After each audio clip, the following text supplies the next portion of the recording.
and a relative of a friend brought some food. The woman, she just got over breast cancer. The husband has, heart disease and hypertension and overweight. And they said, we're on this Dr. Furman nutritarian diet, and here's some food. Do you want to try it?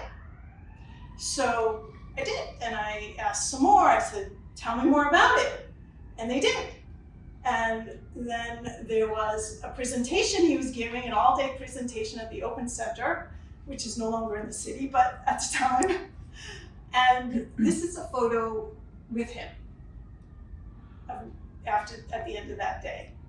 And Dr. Furman is an inspiration to me and many people, and he wrote the foreword for my book, which I'm so delighted for. So that's like a real honor.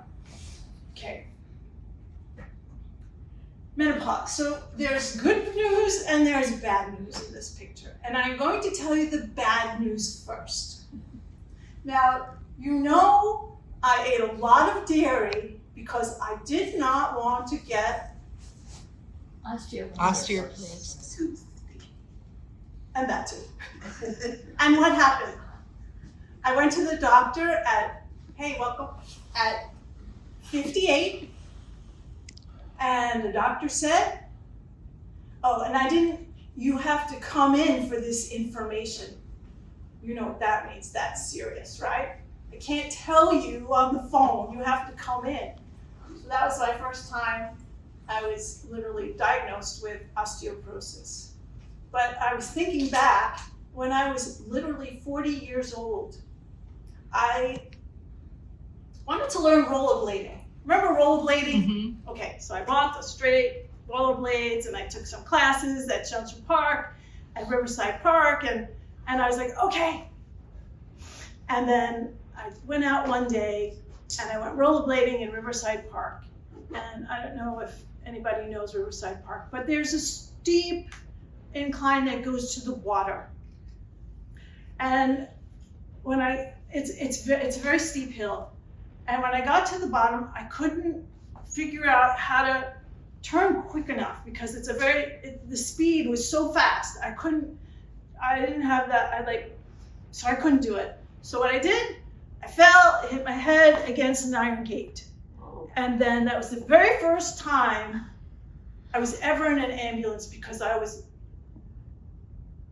like this. I couldn't talk. Like 2 people, 3 people called an ambulance. Finally it came. And then I got rushed to Lenox. And then, do you want your rollerblades? No, thank you. I'm sorry. I think I would have liked it later on. But at that point, it was like, no way. So I had hurt my knee and I don't know, something else. And I went to physical therapy. And the guy was, I'm there for my knee. And the guy's massaging my back. And I said, you're massaging my bone. Can you massage muscle, which is what it's supposed to be? And he didn't. He just kept massaging my spine. And then it went crack. And he broke my spine.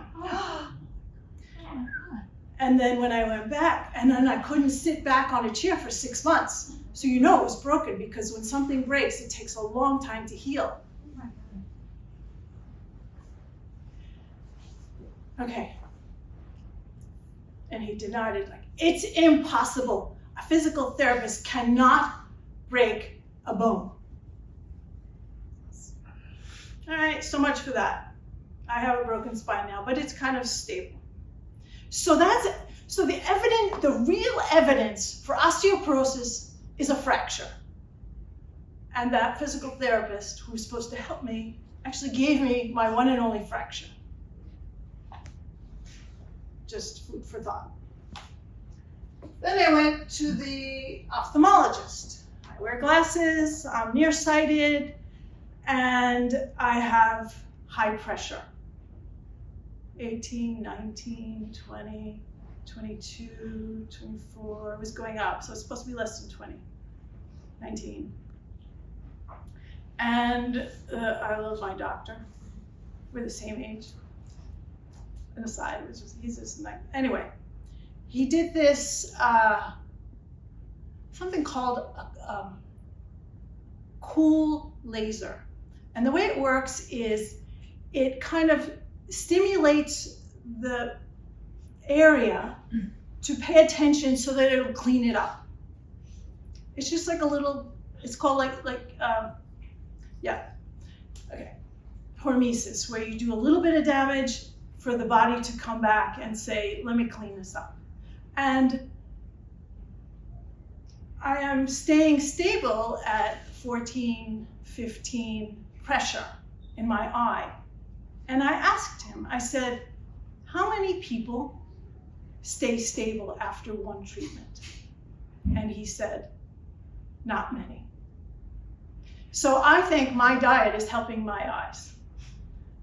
And what glaucoma does, which is what it is it kills the nerves. And once they're dead, you can't get them back. So the only thing you can do is to slow it down. Okay, then I get a cleaning 4 times a year at the dentist because teeth are important. You only get one set. It's kind of like our eyes. And when you get a cleaning, sometimes your teeth bleed, right? Sometimes when people brush their teeth bleed. So I said to the dentist, how'd I do? She said, not one drop. I said, how many people can you say that about? Not many. Then every year I go for my annual physical.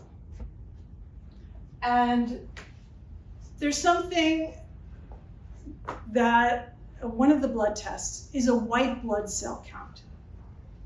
And for many years, my white blood cell count has been low.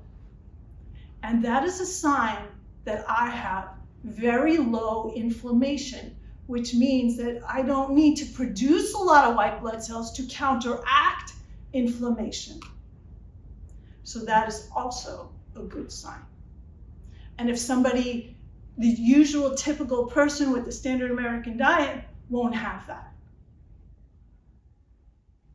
Okay. These are my credentials. I accumulate them. I'm kind of this perpetual student. I've been a registered dietitian for several decades. Then New York State wants to get into the action, and then they certify the dietitians. It's called the Office of the Professions.